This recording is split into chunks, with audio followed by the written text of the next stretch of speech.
Welcome to The Explainer. We're going to break down some core principles from the legendary investor Ray Dalio to tackle one of life's biggest questions.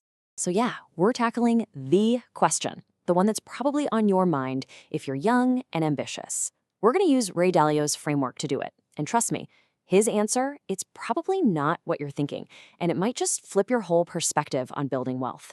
All right, first things first. Before you can even think about making money, Delio says you have to understand what money actually is. And spoiler alert, he thinks most of us get this totally wrong right from the get-go. Okay, so we all get the first part, right? Money is a medium of exchange. You use it to buy coffee, pay rent, you know the drill.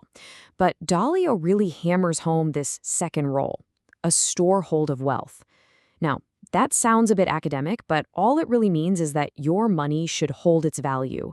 The dollar you have today should be worth a dollar tomorrow. Simple, right?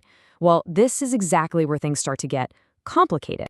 And this is where Dalio draws a really important line in the sand.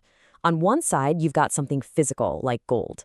And on the other, you have what's called fiat currency.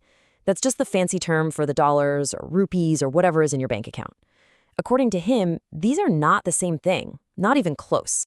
And here's the kicker. That fiat currency, it's basically just a promise. It's an IOU from a government or a central bank. Its value only exists because we all trust that promise. Gold, though, that's different. It's a real, physical thing. It isn't somebody else's promise or debt. And that's what gives it this unique, powerful quality as a way to store wealth over time. So, if you accept that most of the money we use is just a promise, well, that leads us straight to the next big idea from Dalio, the danger of what he calls paper wealth. This is all about the illusion of being rich and the scary, ever-present threat of a market bubble. I mean, think about it for a second. That booming stock portfolio you have, or the value of your parents' house, it's all kind of theoretical, isn't it?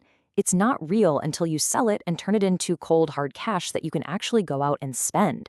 When markets are booming, everyone feels rich. But Dalio's point is that this wealth is not the same as actual money. And this number, wow, this really puts the risk into perspective.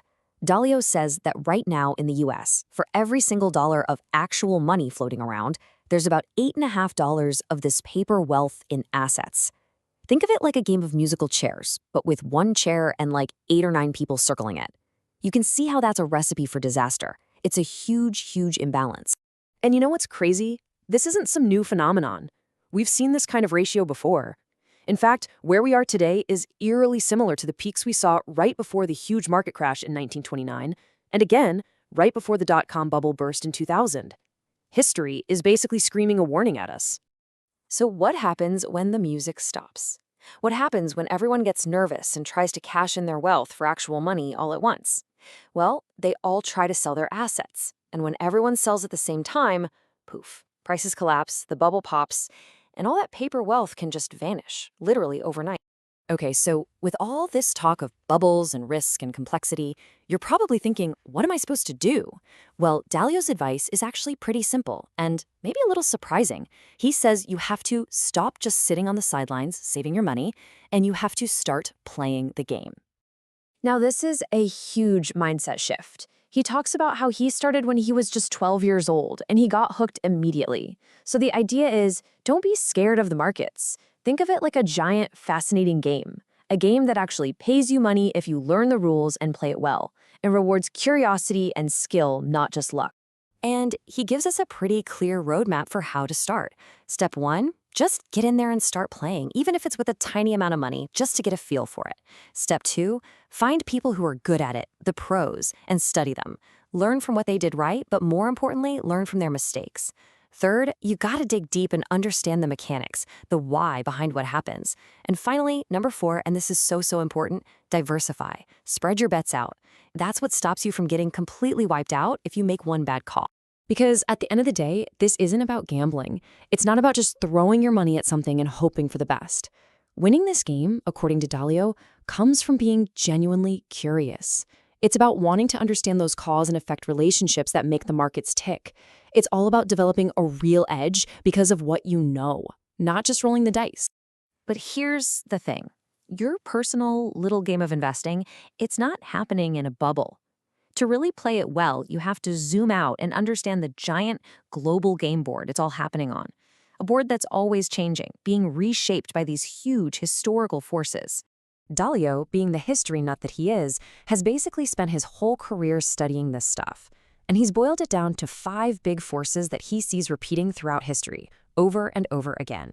You've got the debt and money cycles, internal political drama, the big shifts in global power, who's on top.